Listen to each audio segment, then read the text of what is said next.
I am for discipline. I am for clarity. I have invented the word la ville radieuse, which cannot be translated in English. He's usually quoted nearly everything that I've said, and not quite the way I said it.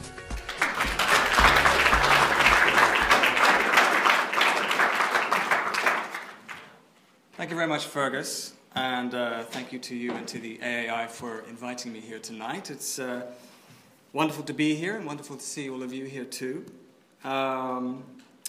Since this is billed as the Critics Lecture, perhaps I'll preface what I'm going to say with a few words about architecture criticism in general.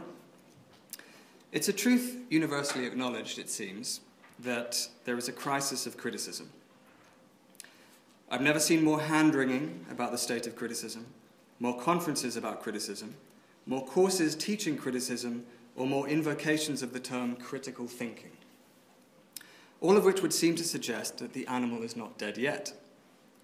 The cause of the panic is supposed to be digital culture and social media. Critics have, in theory, been replaced by the hive mind, by the wisdom of crowds, by bite-sized opinions on Twitter, readers' comments on newspaper websites, and the economy of Facebook likes. First of all, I'm not sure there was ever a golden age of architecture criticism. Americans lionized Jane Jacobs for saving Greenwich Village from Robert Moses, but it wasn't just her writing that did it. Secondly, there's good architecture criticism all around us, if we know where to look. But criticism on blogs doesn't have the same reach or respect as when it was published in the journals of record. So there's no lack of good criticism. It's just not as sanctioned by the established media and read by the bigwigs over breakfast. If there's a crisis, then it's a crisis of the critic's authority. And the newspapers are partly to blame for that. I'll never forget, when I was a critic at The Guardian, the day when I was asked for less words and more pictures, or the day when my pay was cut in half, or the constant insistence that I get involved in the readers' comments. Readers of The Guardian will probably have noticed how headlines increasingly take the form of a question. What do you think? What's your favourite? The critic's role is becoming that of the mediator, the solicitor of public opinion. And while I believe in a plurality of voices, in a healthy debate, I'm protective of the strong, subjective voice of the lifelong, engaged professional. And in 2012, I was given the opportunity to launch a small publishing house aimed at reviving long-form criticism. It's called Strelka Press. It's the publishing arm of the Strelka Institute for Media, Architecture and Design in Moscow. And I've no slide here to illustrate it, but I recommend it to you. Check it out. It's a series of essays, really, published as ebooks, which you can read on Kindles or iPads or on your phone. And it was an experiment in kind of disrupting publishing and also reviving long-form criticism. It was, in a way, the antidote to falling word counts and the economy of Facebook likes. I should point out that I'm not against social media. On the contrary, I'm addicted to Twitter, which is an incredible source of information and also has the power to spread criticism far and wide when it captures the imagination. But since I've brought up digital culture and implied that it's connected to the decline of criticism, I'd like to qualify that. I think the roots of this supposed crisis go somewhat deeper and are tied to the architecture of production of the first decade of this century. During the years in between Bilbao and the crash, the truth is that the starchitects were having too much fun. In the years of iconic architecture, architects and developers were mutually fulfilling each other's wildest fantasies, and the public and the media were engaged as never before, but not critically. They were lapping it up. This form of architecture as entertainment left critics toothless. It stole their thunder. No one cared what a few churlish critics thought when cities were leveraging massive investment in regeneration and tourism against these newly swooping and whooshing museums. In fact, most critics were desperate to keep up, outdoing each other with florid metaphors to describe these buildings, or, when their imaginations failed, plumping for the old, like an alien spaceship. Good criticism, of course, is not just about appearances, but about how a building behaves, what it does for a place and to a place, what it does for and to the people who live there. But architecture as a globalized spectacle and a tool of urban branding, from Europe to the Gulf to China, seemed to be fulfilling Manfredo Tafuri's warning of the 1970s that architecture was approaching a sublime uselessness. All these speculative towers and icon-driven regeneration seemed to be the embodiment of what Tafuri called architecture without utopia. And that's really where this lecture begins, with a search for lost utopias. In 2010, I decided to go to Latin America and write a book. I'd noticed, as the editor of an architecture magazine, how much interesting architecture there was coming from Latin America. Not just of the kind of beautiful, enlightened kind, lapidary second homes on dramatic cliff tops in Chile, not that kind of architecture. But I'd noticed a generation of socially engaged architects immersing themselves in the problems of the city once again, of the informal city. I was calling them activist architects, which is a debatable term perhaps, but I had this idea that an activist architect goes into a difficult situation and creates the conditions for an intervention. An activist architect doesn't wait for the phone to ring, doesn't wait for a client to find them. They go into the city and they intervene.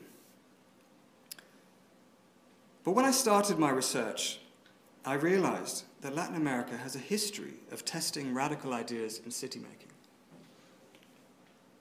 And I started to immerse myself in that history and discovered that this was a bigger story. It wasn't just about a new generation of architects whom I wanted to kind of gather together as kind of one phenomenon across the continent and say, this is what Latin America has to teach the world.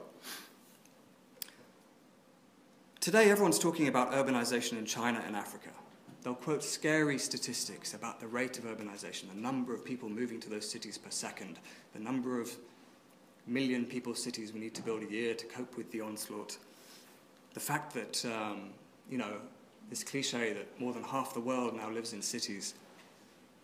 Well, in the mid-20th century, that was Latin America. That's where the scary statistics were coming from. Latin America was the future. Today, most Latin American countries have 80% urbanization, forget 50%. So I started, that's not literally where I started, but the story starts in Mexico City, here, at a place called Tlatelolco. My thesis was that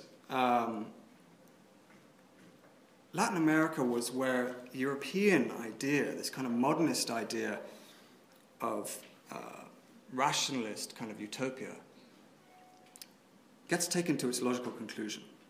In Tlatelolco, this place, the architect Mario Pani built a kind of Corbusian vision of the modernist city for 100,000 people.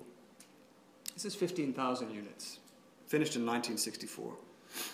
It was part of a series of housing estates built across the continent, including, for instance, 23 de Enero in Caracas, which was built about a decade before in the 1950s, which were on a scale that the world hadn't really seen yet. I mean, this, to me, was Corbusian logic taken to its kind of logical conclusion. If you compare it to the biggest European estates, like Toulouse-le-Mirail, which was built by, designed by Candilis Josich Woods, or even Pruitt-Igoe in St. Louis, which, when it was destroyed in 72, or the destruction of which in 72 led Charles Jenks to say that was the end of modernism. All of these were on a scale much vaster. But the thing is, I should put a slight qualifier in and say this is different from what was happening in the USSR, which is on a vaster scale, but it's not really architect-built, architect-designed. It was technocratic. It was not utopian. The thing is that it soon emerged, it soon became clear that governments simply couldn't build these things fast enough or cheap enough to cope with the scale of urbanization. And so I came up with this thesis that, in a way, Latin America was where modernist utopia went to die. And since the governments couldn't build these things fast enough or cheap enough, in the end, they decided not to. The World Bank and the IMF really gave them an excuse not to. I mean, when you look at what happened in Latin America from, really the 70s onwards, they were restructuring their economies around more of an American model of what would later become, neoliberal capitalism. Architects were replaced by economists and policymakers, and a kind of laissez-faire urban policy led to an explosion of slums. And this is, I'm just really kind of running through a kind of précis of the thesis of the book before I get stuck into the examples. When that happened, when they gave up on this kind of building, on this kind of city making, on this idea of the city, there's a kind of 3-decade hiatus when architects are no longer involved in the question of how to house the world's poor in the kind of massively expanding cities of the developing world. When they re-engage, after that 3-decade hiatus, in the 1990s and the early 2000s, the approach is different. It's sensitive and pragmatic. One medical metaphor gets replaced by another. Instead of cutting out the cancer of the slum, which is what was happening here, this was built on top of a slum that was removed and the residents were forced out to the city periphery. Instead of cutting out the cancer of the slum, we get urban acupuncture. And so the central premise of the book is that we move from a kind of utopian idealism to a sensitive pragmatism 3 decades later. But I was naive. And I discovered that in Buenos Aires. This is a housing estate, part of a constellation of housing estates, really, in the south of the city, built in the 1970s by the military dictatorship there. And it was designed by a practice, probably the biggest Argentinian architecture practice at the time, Manteola, Sanchez, Gomez, Santos, and Solsona, they're called. But interestingly, the young project architect was a Uruguayan called Rafael Vignoli, now probably the most successful Latin American architect around, kind of corporate architect par excellence and builder of, glass and steel monstrosities in London.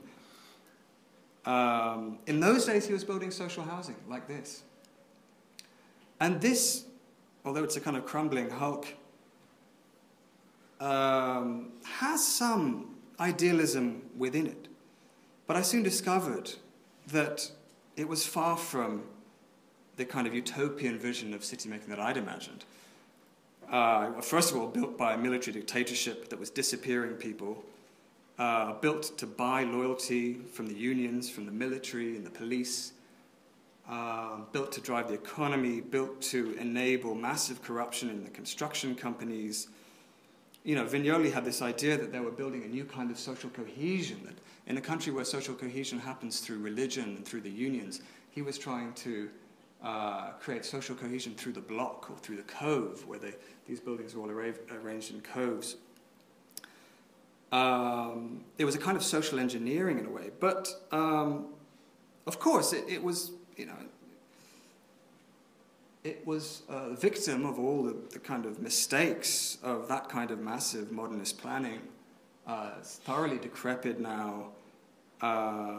It wasn't, in the end, for the dispossessed slum dwellers who were always moved out on the periphery, but it was built on the periphery, disconnected from the city, ghettoized. This mural is really a kind of metaphor for the place. And I realized quite early, I realized, okay, well, if this isn't a happy ending, this kind of idea of kind of modernist utopia, then I need to kind of look further afield. And what I'm going to do through this talk is really kind of take you north. It's the kind of journey, the book is a journey, really. In some ways, it's kind of the motorcycle diaries of architecture, but there's no motorcycle. And I'm going to head north. And so if the top-down approach was ethically dubious, I was asking myself, is there an idealistic bottom-up approach that's not a slum? And I did discover it in the north of Argentina. I'd heard stories of a community up in the north where they were building houses faster than developers could do it with kind of swimming pools and theme parks, and it sounded kind of extraordinary. And I discovered this woman. Milagro Sala is her name. Milagro in Spanish, by the way, means miracle. And she's a Kola Indian woman, and really one of the most charismatic people I've ever met. She runs a kind of, or she's the leader of what I can only describe as a revolutionary social movement called Tupac Amaru. And she's probably the second most powerful woman in the country, apart from the president. And following this story about the swimming pools, I went up north and discovered that what they do is they get government funding and they build the houses that the corrupt politicians who were taking that money before and not doing anything with it, they actually invest that money in factories. They build their own, they make their own bricks, do their own steelwork. They employ the community. They create jobs for the community. Everybody's involved in building their own houses. They get paid to build their houses. They get the houses given to them. Already this is completely unheard of by any model that we know. It's a kind of collaborative, participative form of urbanism. But it's not just the system that's extraordinary to me, it's what that system achieves. It kind of, in a way, reverses the equation, the traditional equation of social housing, which is that you give people the minimum that you can get away with, the minimum that the budget will allow, the minimum space, the minimum amenities. And really what she's trying to do, this lady, is to give people the maximum that budget allows. And this is a terrible picture, actually, because actually that swimming pool is enormous. It's not, when I heard about a swimming pool, I thought, oh, it's great. You know, they're building swimming pools. This is like an aquatic theme park they've built in this place. And the interesting thing is there are no architects involved here. They wanted architects, but the architects were going to charge them too much money. There are no contractors involved. Again, corrupt business in Argentina, and they wanted too much money. So they just cut out all the middlemen. They took a bog standard housing model supplied by the Ministry of Housing, design, I mean, and they started building. And they built a community, several communities, in fact. And it's a rather extraordinary place. I mean, this is a community where all the houses are branded with the face of Che Guevara and Evita Perón. And it's a place with, you know, a Jurassic theme park, with sports fields, with everything that community desires, really. There's nothing that they don't have that they want. And there's nothing that Milagro Sala doesn't want to give them. And I will qualify and say, yes, it's not pretty. It does look like a kind of South American Coronation Street or something. You know, it really looks like the kind of cheaper version of the Victorian terraces. But again, it's about what the architecture does for people and to people more than how it looks. And what, I mean, it's a kind of extraordinary place because it's effectively a radical socialist Disney theme park urbanism. And it's exceptional because, apart from anything else, it doesn't rely on rising property values. And that is an incredibly rare thing to achieve. And we all know, especially in Dublin, in London, where I come from, how property values determine everything in the city. And how most building is speculation based on rising property values. Most social mobility is based on rising property values. This isn't. So my argument in the book is that this is a place, whatever it looks like, that exists outside the neoliberal capitalist framework. There's a detail with your Che Guevara water barrel on the top. And this is in the north of Argentina, in San Salvador de Jujuy. And from there, the story kind of moves to Peru. In the 1960s, an English architect called John Turner, who you've probably heard of, and may even have read the work of, was doing groundbreaking research into the slums of Peru. They were called the barriadas of Peru. And he made them a kind of cause célèbre in architectural discourse. If you look at Charles Jenk's map of the modernist movements, he puts the barriadas there next to Archigram and the Metabolists. That's how much it was kind of talked about at the time. And Turner's argument was that there's no point building these big modernist housing blocks on the edge of the city 2 hours from people's jobs. There's no point because, you know, it's not useful to the poor. First of all, they can't afford to live there. They can't afford the mortgages or the taxes associated with these places. And actually, while we vilified these buildings they're building themselves, that we're calling slums, those shacks are much more useful to them in terms of what they do for people than this modernist housing that they can't afford that's 2 hours from their jobs and takes them out of the city. And that was really quite a radical idea for the time, and it was influential. And it led to, indirectly, it led to a really extraordinary architecture competition that happened in the late 60s in Peru, funded by the UN and by the president, Belaunde, who was a former architect. And it was called Previ. And I don't know if any of you have ever heard of Previ, but it's in Lima.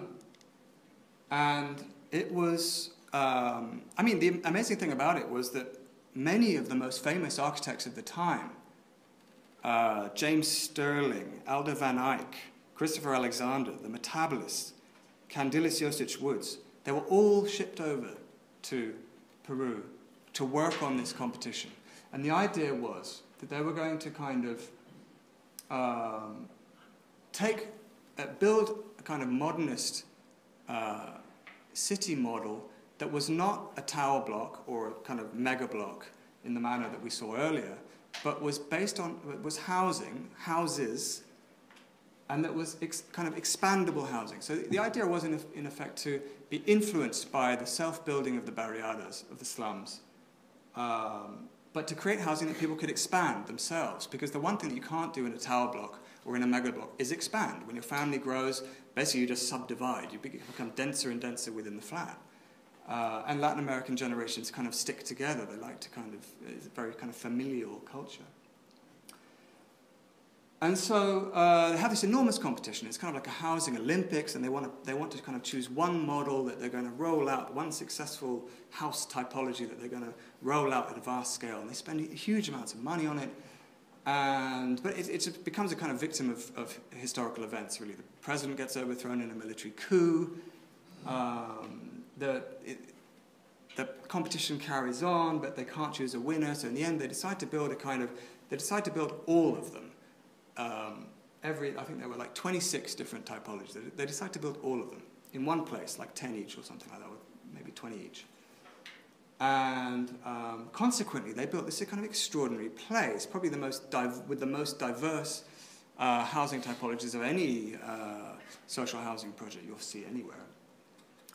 And but then, you know, events take over. They don't, in the end, it's considered a failure. They couldn't really afford to roll any of these out in the end, and it gets forgotten, and it becomes kind of the great lost modernist project.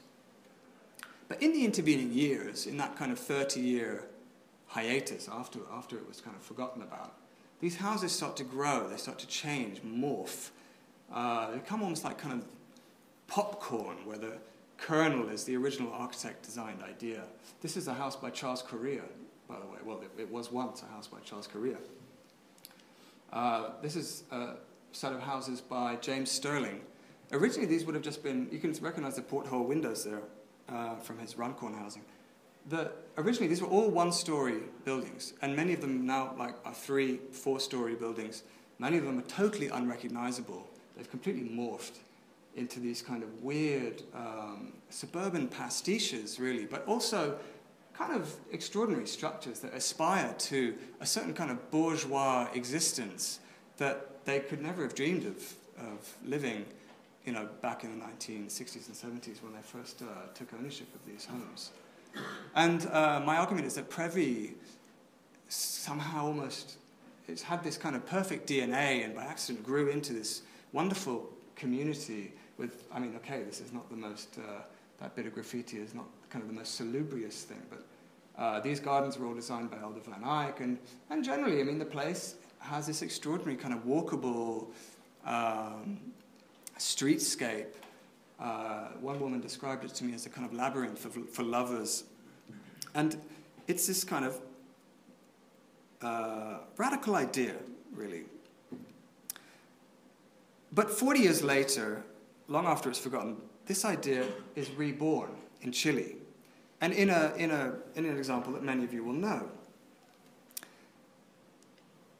In the north of, in the far north of Chile, the Chilean architect Alejandro Aravena and his practice Elemental revives the Previ idea of a house that you can expand. But in doing so, he really,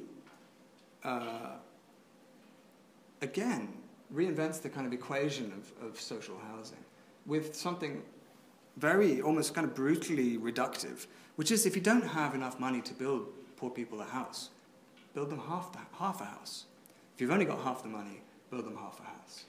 And let them expand the house in their own way, in their own time, afterwards. And this became, again, a kind of cause célèbre. This was kind of published everywhere in the kind of, I guess, around, 2010. This was everywhere. It was winning awards everywhere. When I went there, of course, expecting this great architectural project, it was kind of slightly disappointing, I must say. When you travel thousands of miles and you're not going to see the pyramids, you're going to see basically some very, very cheap housing in the middle of nowhere. It's, it's kind of a wake-up call. And yet, it's an inspiring idea. And it's really, again, what this housing does for people. I mean, coming back to John Turner, he said, housing's not a noun, it's a verb. It's what the building does for the people who live there. And in this case, it gave them a home, a legal home, that wasn't a shack. And it gave them the opportunity to expand. And of course, Aravena builds the bit that they can't do for themselves. The structure, the concrete structure, bathroom, plumbing, all this kind of stuff, slabs.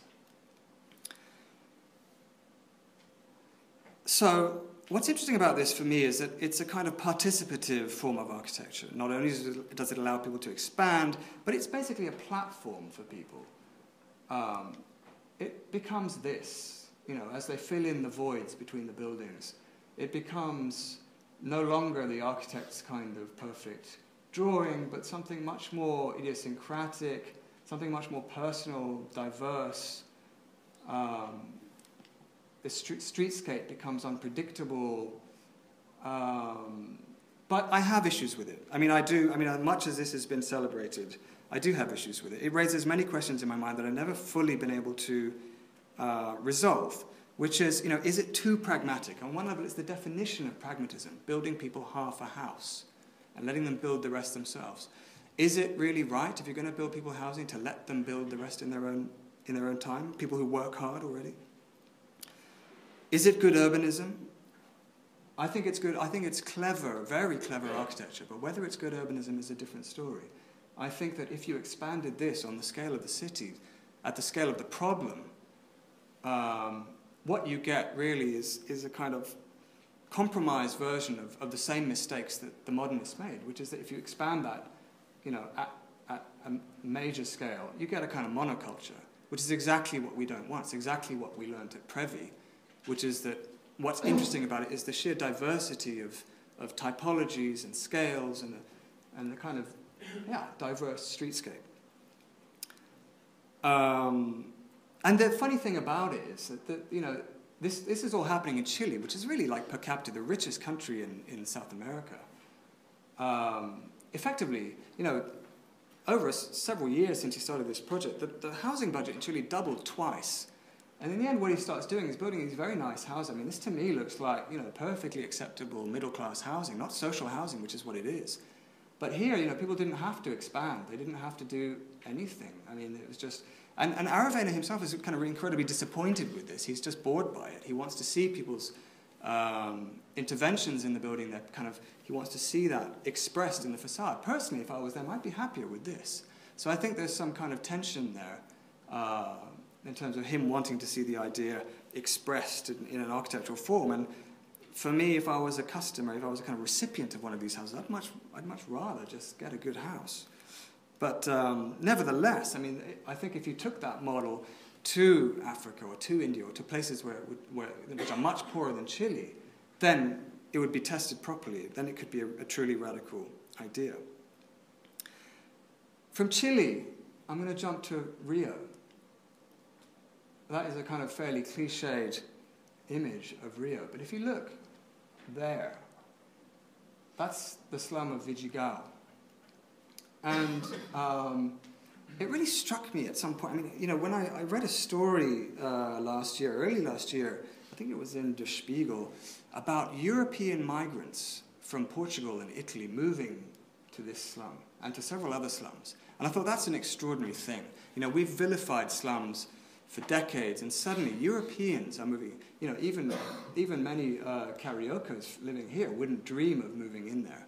But Europeans are moving there, fleeing the economic troubles here and moving there because it's cheap, because life is good, because they've got a great view, you know, because these places are increasingly safe. And Rio is kind of in an extraordinary position at the moment because, of course, the World Cup is coming, the Olympics are coming, and there's all this money washing around. And the question is, what do you do with all that money? What kind of a city do you choose to make with that kind of money? And the other extraordinary thing about Rio, for me, is that it's the birthplace of the favela. And the favela, whatever we might think of it, whatever preconceptions or stereotypes we have in mind, is a radical idea. And as I said, I mean, at some point in the kind of probably 1970s, I think what effectively happens is that the political class decides that the favelas are actually quite a useful thing. They're quite a good idea. Yes, they're going to ignore it, kind of treat it as illegal, pretend it's a kind of blight on the landscape. But effectively, it's a very useful mechanism for housing lots of people without any government expense and letting them kind of get involved in the urban economy, albeit informally. And for me, this is a far more radical conception of a city than Brasilia, which is the example that everyone always talks about in Brazil. Brasilia, this kind of incredible feat of planning seen from the plane. You know, Brazil is a disaster. I mean, planning on that scale is just completely inhuman. It doesn't work. It's not friendly. It's not. I mean, I would argue that this is, for all its troubles, if it can be kind of retrofitted in a way, if all the infrastructure can be brought in there, is a far more productive form of city making, far more democratic as well. So what we get basically in Rio is, after decades of neglect, a major U-turn in urban policy. The informal city is no longer seen as illegal, but as a place with qualities. And in the mid-90s, a program emerges in Rio called Favela Bairro, which means effectively from favela to neighborhood. And the kind of central premise of this policy is that this is no longer a site of illegality, a site that we want to kind of erase and start again in the kind of way that the modernists did. Really, it's a fact on the ground. It's a piece of functioning city, and that the problem with it is not it's not itself, it's in its disconnection from the city. And that the way to rehabilitate, or rather to embrace this form of urbanism, is to reconnect it, to dissolve psychological barriers, to dissolve social barriers that prevent the kind of, say, middle-class citizens from taking this seriously, from respecting this. So you need to bring in infrastructure, of course. You need to connect it with transport. You need to connect it with urban spaces. I'm going the wrong way. So the Favela Bairro project was a massive investment, certainly bigger than anything that I'd seen up to that point, in really urban acupuncture, that phrase that I mentioned earlier, these tiny little interventions, often around the edges of the favela, so that to make the favela more porous, to create more connections between the informal city and the formal city, but also to kind of, in a way, rehabilitate the image of the place so that the middle class could see improvements happening more kind of along the Western ideal of the urban, of urbanity, which is like public squares, public spaces, all of the things that a favela doesn't have, because in a favela the street is the public space. So they start injecting these little moments, these kind of dissolving the edges of the favela, and it's incredibly influential. I mean, you'll see, you know, after that point, you start to see this happening in slums around the world. And that was, I would say, one of Rio's major contributions to kind of urban discourse.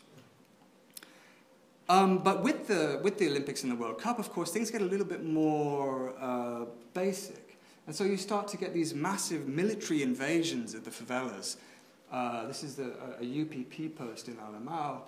UPP is basically a pacification force, which is a strange word, pacification.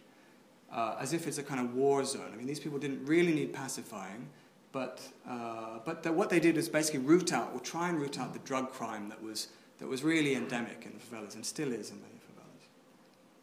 So, okay, maybe it's a necessary evil. They wanted to make the favelas a safe place, so that, you know, they could start to do the interventions necessary, apart from anything else, so they could build, you know, things like this cable car. And cable cars have become a kind of trope in Latin American urbanism. You'll see them in Caracas, in Rio, in Medellin, in Colombia. And I'll talk more about cable cars later. But basically, the kind of pacification is the kind of starting point for this process that is supposed to lead to the world. You know, it's supposed to kind of tidy the city up a little bit in advance of the World Cup and Olympics. But of course, it doesn't always work perfectly well. I mean, this is an example of a slum of a favela called called Manguinhos, sorry, where one of the kind of most important Brazilian architects of that period during the favela bairro program I was talking about, his name's Jorge Mario Jauregui, with a J, or Jauregui, and you know, he's one of the kind of real fathers of this idea that you want to kind of connect slums, you want to bring infrastructure in. So here in this really dangerous favela, which is known as the Gaza Strip, or used to be known as the Gaza Strip, he's really kind of trying to reconnect it. There used to be a train track there, cutting the area off. He lifts the train track up so that to make it porous, brings in a park. This war zone here is where they started demolishing buildings to kind of bring green spaces in. But of course, you know, evicting people from their homes is a very problematic thing to do. And there were major demonstrations in Brazil last year, as many of you will know, in response to the misspending of funds and the corruption associated with, say, the World Cup and the Olympics, at the expense of social services and public infrastructure. And you know, you see banners here like, "We want to see FIFA standard education." All the things that, you know, that the government is perceived to not to be investing in its own people, but investing in kind of FIFA and in the International Olympic Committee. So anyway, against that backdrop, evictions become suddenly a highly political problem. And so the mayor just cancels all evictions. And so you get these kind of, this stalemate here. And also the bureaucracy is just so Byzantine there that works just can't progress.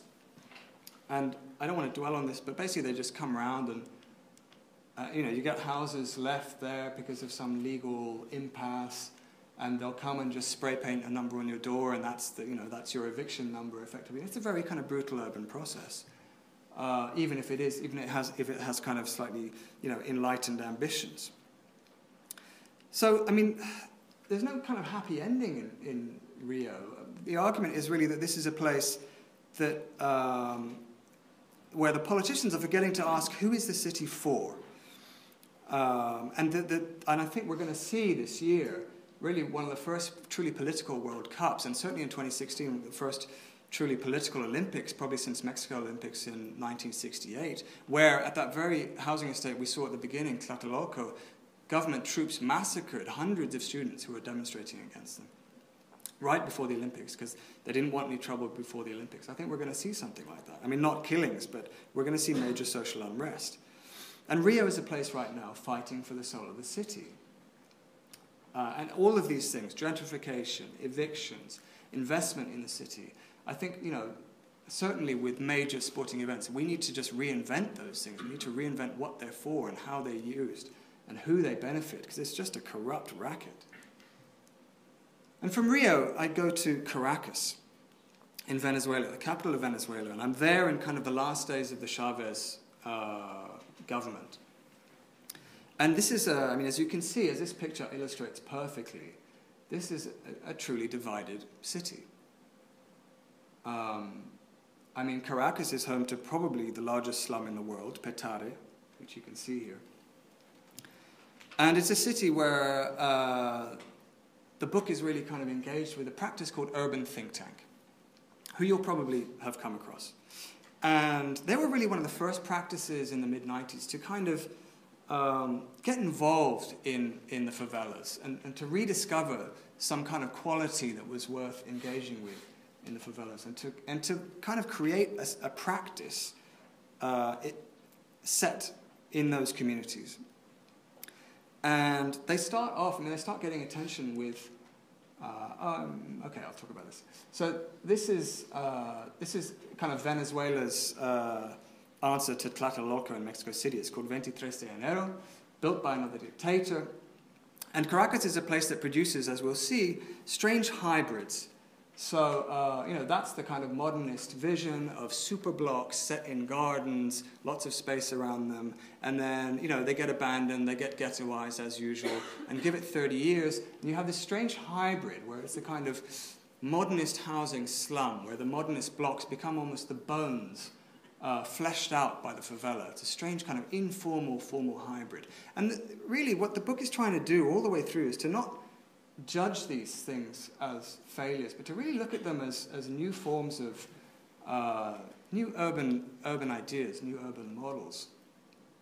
And coming back to urban think tank, who are, are the first people to really bring phenomena like that to light. They start again with urban acupuncture, with trying to make kind of social interventions in the city. And this is what they call a vertical gym, where effectively you take what's just a football pitch in a barrio or favela. And, instead of just having a football pitch there, you can have, a 4-story sports complex where instead of, 11 or 22 kids playing football, you can have the whole community doing things at the same time. And it becomes kind of a major touchstone because, the crime in this favela evidently dropped 30% after this one intervention. And so they start building these things around the city in various slums. And, Venezuela being Venezuela, half of them are still, several years later, caught up and held up in corruption scandals and things because of the contractors and the weird way the economy operates there. But they go on to do other things and grander things. And they build what is probably one of the most successful cable cars in South America. This is the barrio of San Agustin up in the hills around, and this is one of the cable car stations. And this cable car, this metro cable, is probably the most significant urban legacy of the Chavez government. This is a government, by the way, that just kind of was letting the city fall into ruin. No investment in infrastructure whatsoever. All of Chavez's policies are really about winning over the people through kind of handouts, keeping his electorate, who are heavily based in the urban poor, keeping them happy with handouts and kind of the opportunity to become consumers and with jobs and so on, but not really with housing, not really by connecting them to the city or investing in them. And that's a problem. Here is a close-up of how that works with the cable car, the gondolas Inclusión and Libertad. A kind of, in a way, social branding, I would say. And the thing about, what's kind of very useful about urban think tank as an example of an architect, of what I call an activist architect, is because an activist architect is an extrovert or nothing at all. And really, the only reason I'm showing a slide of Alfredo Brienberg playing basketball with some kids in San Agustin is because it became kind of instinct for them to, when they went into a community, to kind of engage. If he sees a basketball game happening, he's in there like a shot, which is a kind of very uncerebral way of practicing architecture. It's really a vision of the architect as a social connector, as someone who's constantly building bridges. The activist architect has to win the community over, has to find out what the community wants, what the community needs, and then create the conditions to intervene. Again, they're not waiting for clients to find them. They're going into troubled parts of the city and seeing what they can do, seeing what's necessary. And staying in Caracas, again, there's a strange, Latin America throws up these strange hybrids. And this is the Torre David, which many of you will now have heard of, a kind of notorious squat, really, the world's biggest, highest squat. This is a former, or a would have been, banking headquarters right in the business district of the city. Largely completed in the 90s and left abandoned when the developer died.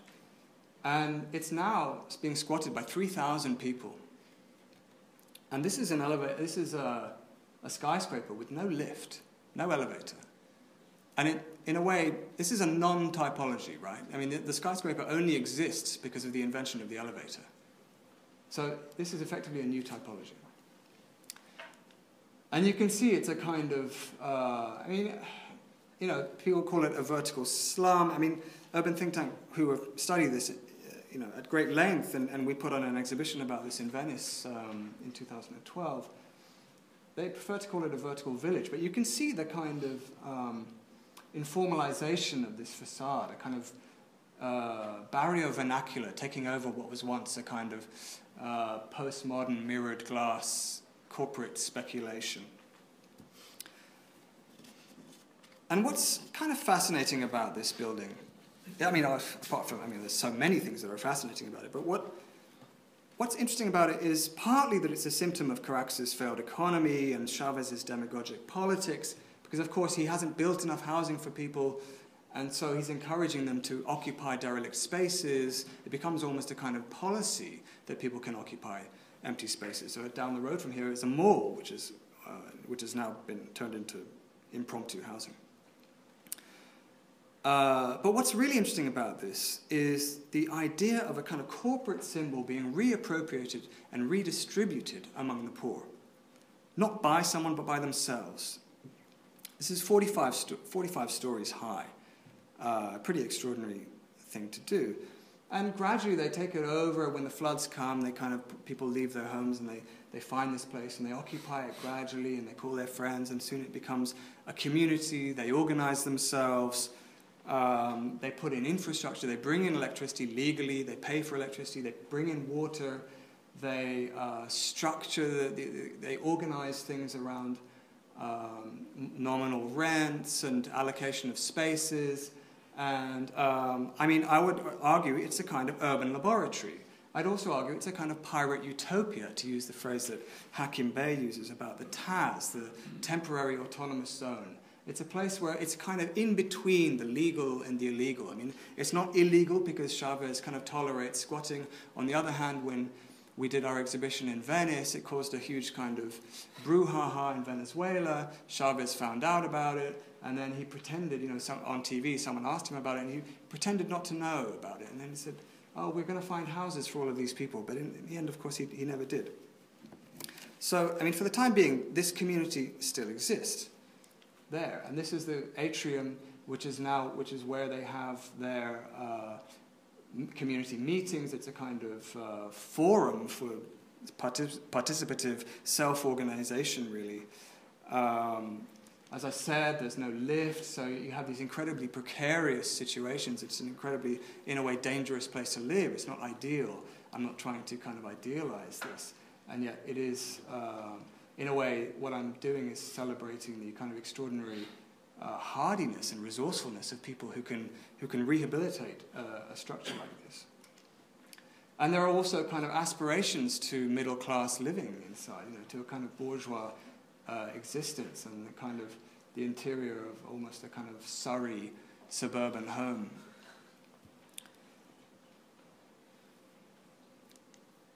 And my argument really, and this is a kind of Jim on the 28th floor, again, you know, pumping iron right on the edge of a 28-foot drop. My argument, and the argument of Urban Think Tank, is why should the poor live on the peripheries in the slums when there are empty towers in the center? So the question is this a potential answer to the future empty, speculative office towers now being thrown up in China and Dubai and around the world, really? And the other thing about this building that's interesting is that it's almost a kind of extrapolation of Le Corbusier's idea of the Domino House, which you'll all know. I mean, all of you architecture students here will know about this kind of three-slab, two-story domino house, which is just a concrete shell, really, in which people can kind of inhabit the way they please, and build subdivide the way they please, add their own walls. This is a kind of 45-story extrapolation of that.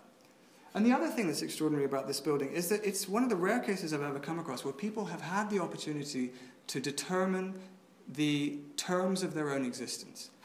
Now, if you think about the way we live, you know, we live in predefined spaces with very kind of restrictive leases, rental terms. You know, we are very much accepting a set of conditions when we move into a property, and a whole legal structure, you know, a whole legal apparatus, if you will. But these people are really defining their own terms. They set their own rules. They organize themselves. They determine how much space they want, how much they're going to charge for it. You know, and that is a very rare thing in our own society. So I'm arguing that this is a kind of radical form of urban life. From Venezuela, I'd like to talk about Colombia and a kind of extraordinary political generation that started to influence city-making from the 1990s. This is an amazing guy called Antanas Mockus. He was mayor of Bogota twice, and Bogota being the capital of Colombia. And he was a philosophy professor who got fired, effectively, when he, faced with an unruly auditorium like this, an auditorium of unruly students, he basically pulled his trousers down and mooned the audience to get their attention. And it was in a way, an unseemly thing for the rector of the university to do. On the other hand, it was an example of what he calls symbolic violence, and really a way of kind of engaging with your interlocutor. And of course, he had to resign, and it became a kind of national scandal. But somehow, through some charm that he has, he became a kind of public figure. People always wanted to know what the kind of crazy professor thought about things, and very quickly, he became, as I say, a public figure. And he ran for mayor the following year, and he won in a landslide victory, because he was a far cry from the ordinary corrupt politics that the people of Bogota were used to. And he set in motion an extraordinary period of self-invention in Colombian cities, two cities in particular. And he did this with very little money. He had no money, you know, when he became mayor. The city was a mess. Crime was enormous.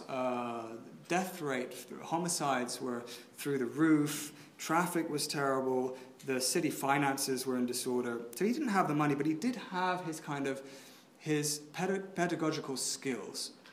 And he sets about thinking about the city in terms of urban pedagogy, really, trying to think of the city as a school of 6.5 million people, as he called it. And he did amazing things, again, symbolic things. So he fired the traffic police and replaced them with mime artists. Because his theory was that,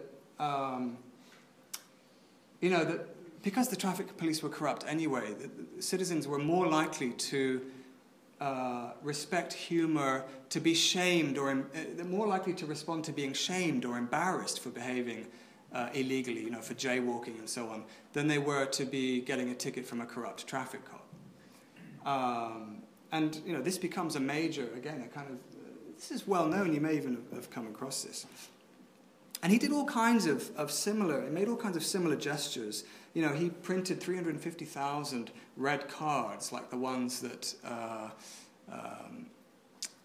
referees in football use. And he distributed them among the citizenry. And the idea being, you know, on one side you'd have a white side with a thumbs up, and the other side a red side with a thumbs down. And the citizens were encouraged to kind of chide each other or praise each other, depending on how they were driving, on how they were using the streets, whether they were being generous or selfish or driving badly. And again, it's the sense that, you know, you respect your fellow citizen, and you're more embarrassed to be shamed by your fellow citizen than you are to be given a ticket by a corrupt authority figure. And this kind of, through these kind of interventions, really what he's doing is intervening in the kind of moral code, the moral DNA of the city, trying to get people to create a kind of citizens' culture, to get people to take pride in being a citizen of Bogota and to behave accordingly.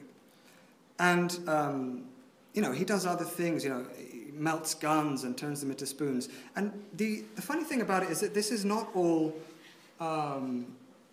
it's not just kind of entertainment, even though he does practice a kind of politics as performance. What happens is that by the end of his second term, homicide rates fell by 70%, traffic rate fatalities fell by 50%, water usage fell by 40%, tax revenues tripled. He persuaded the richest citizens in the city to pay more tax voluntarily. You know, this is the kind of charisma he had. And what's interesting is that he created the conditions for his successor, Enrique Peñalosa, who you may have heard of, to do extraordinary things. I mean, Peñalosa is more of a politician in the kind of ribbon cutting, in the kind of building and ribbon cutting mold, where he wants to see a physical legacy. And he does amazing things. He builds the Transmilenio bus rapid transit system with dedicated bus lanes, bike lanes. He really brings this, he really kind of restores pavements to the citizens and brings a sense of kind of order and transport logic to the place. But it was only because Mockus created the conditions and in a way kind of changed the minds of the citizens and got them to behave more kind of respectfully to each other and to the city. And so I argue that, you know, despite Peñalosa's fame and his great achievements, that basically Mockus is the more radical figure, the more interesting figure, because he's doing something that's invisible. He's kind of tweaking people's minds, and there's no kind of visible legacy of any of this. It's a very intangible legacy. But what Mockus does is he opens the path, and Peñalosa opens the path to other politicians in other Colombian cities to take ownership of their problems too. Which leads me to Medellin, which in the 1990s was the murder capital of the world. It was the home to drug barons like Pablo Escobar, you know, notorious crime figures. I mean, these were crime rates that no city has really ever seen, I don't think, before or since. And at some point in the late 90s, you know, the citizenry just can't take it anymore. You know, the city's awash with blood. You know, there's corruption, government, you know, politicians tied to the drug cartels. And a civic movement springs up, eventually headed by a former mathematics professor called Sergio Fajardo. And they start to change things very slowly. You know, they become elected, and they have this. They bring a kind of civic mentality to things, and they start to kind of again go into the poor communities. Fajardo describes it as getting the city in our skin, going into the barrios and talking to people, getting them on their side slowly. An honest politics, not a politics of kind of buying loyalty, which is really normally how it's done there. And the policy becomes, interestingly, one of trying to transform the city through public spaces. So they start building these extraordinary public spaces, like this one, this orchid canopy, designed by Plan B, and Camilo Restrepo architects. And they start, you know, again, it's urban acupuncture, but also kind of trying to get the city to take pride in itself, trying to raise people's self-respect and expectations. And Medellin it kind of coins this term social urbanism, which you'll now start to find everywhere. It becomes a kind of very popular idea. And they create this extraordinary alliance between the citizens and kind of business community. and get the business community to pay and to fund for things. And what's almost unique about Medellin is that they have this municipal energy company, EPM. So instead of a national energy company or a privatized company, this is a municipal one belonging to the city. And they persuade, basically this energy company starts to pump its profits back into the city to the tune of about $450 million a year, which funds these extraordinary projects. So yes, they're building beautiful buildings and beautiful public spaces, but the thing is, it's not really just about architecture. It's also about this kind of social process of engaging with the community, of creating a network of allied citizens, from the business community to ordinary citizens, to politicians, that is not in it for profit, not in it for rising land values, but in it for, trying to restore the sanity of the city. And they have enormous success. And the most famous case, probably that you'll all have seen, is this library in the barrio of Santo Domingo. It's called the España, the Biblioteca Española. It's actually a library park. Again, it's a hybrid that Latin America invented, not just a library, but a kind of library set in a park. So it's both recreation and education. And education is at the heart of all of these transformations. And what's interesting about this, you may like or not like this building, and there's been a lot of debate about whether it's good architecture or not. And I made some quite kind of scathing comments about iconic architecture at the beginning of this talk. But I argue that it was necessary for this to be iconic, because it's set on the top of a hill in one of the city's most notorious slums. And what that architecture is doing, whether one likes it or not, is making what was invisible visible. It makes the informal, it suddenly means that the city proper, as it were, can no longer ignore the slum that's up on the hill. The slum is now where the majority, where the most beautiful or the most kind of striking buildings are being built, where the infrastructure is being built. It becomes a kind of new focus, home to one of the crown jewels of the city. And they do that all around the city, choosing, putting new libraries, new schools, dramatic architecture in the poorest places. And that is also one of the key kind of policies of modern urbanism. That was the policy of the London Olympics several years later. We're going to invest in the poorest part of the city. So they're making the informal city visible. They can no longer pretend it's not there. They can no longer vilify it. And that is, in a way, one of the great achievements. They're also building cable cars. They're also coming up with weird new transport typologies like escalators going up to this notorious slum. Before this, the most investment the city had put in that place was in trying to retake it with the army.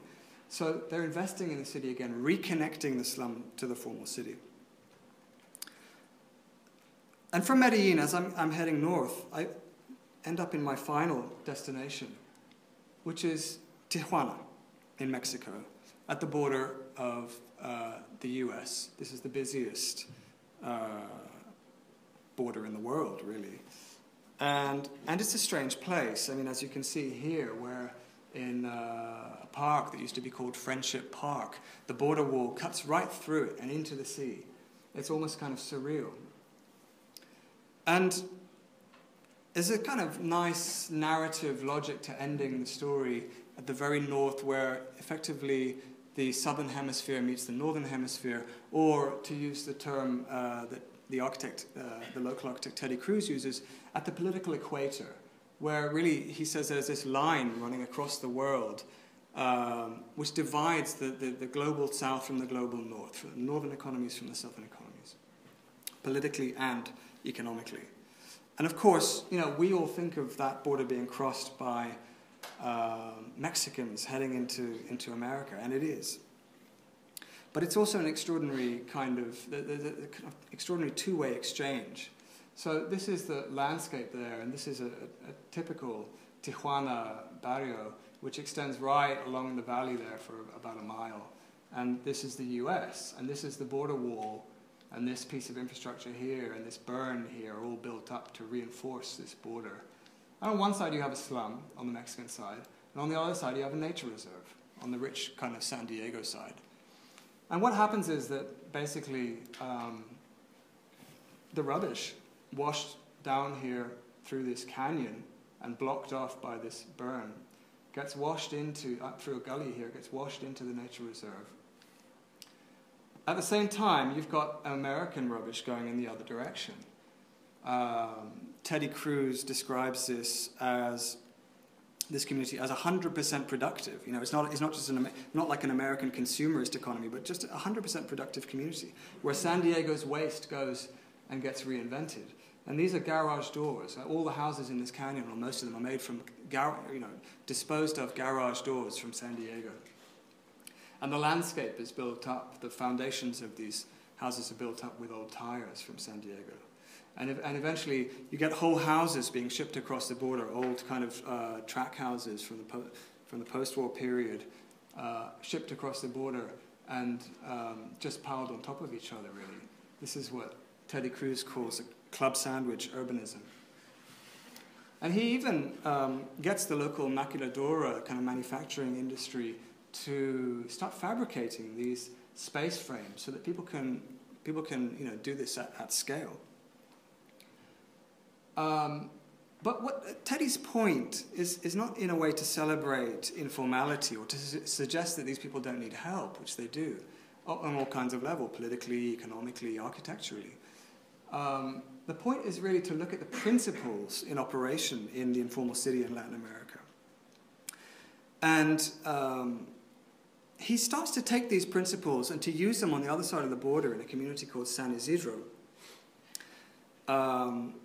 where he's trying to kind of develop a new kind of piece of city where it's America's heavily zoned, right? And good urban planning traditionally is always supposed to separate the residential from the commercial. You know, where you live and where you work is always separate.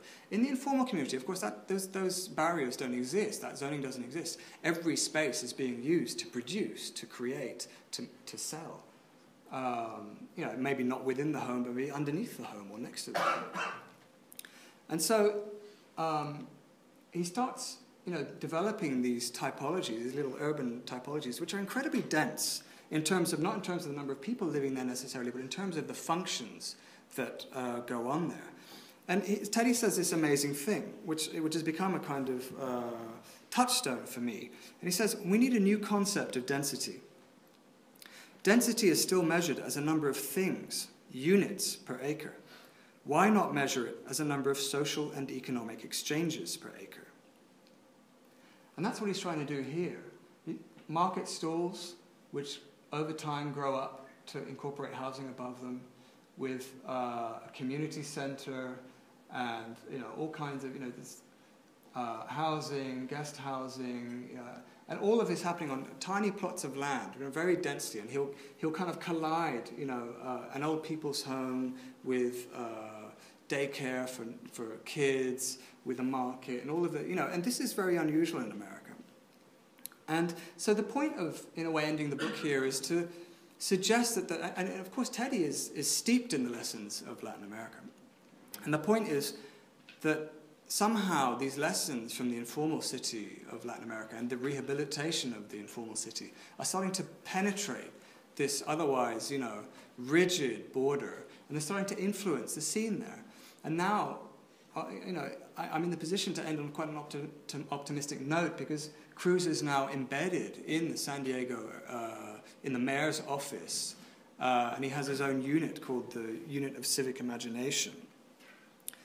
And he's trying to allow the complexity of the informal city and the loose regulation of the informal city to become productive, on the kind of, in basically the richest state and the richest country in the world.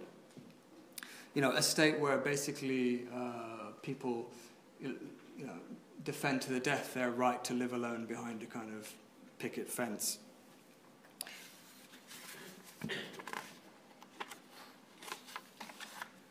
So what's happening now is that Teddy, who is, as I said, steeped in the lessons of Latin America, especially the lessons of Bogota and Medellin, is now using those principles to change policy in San Diego.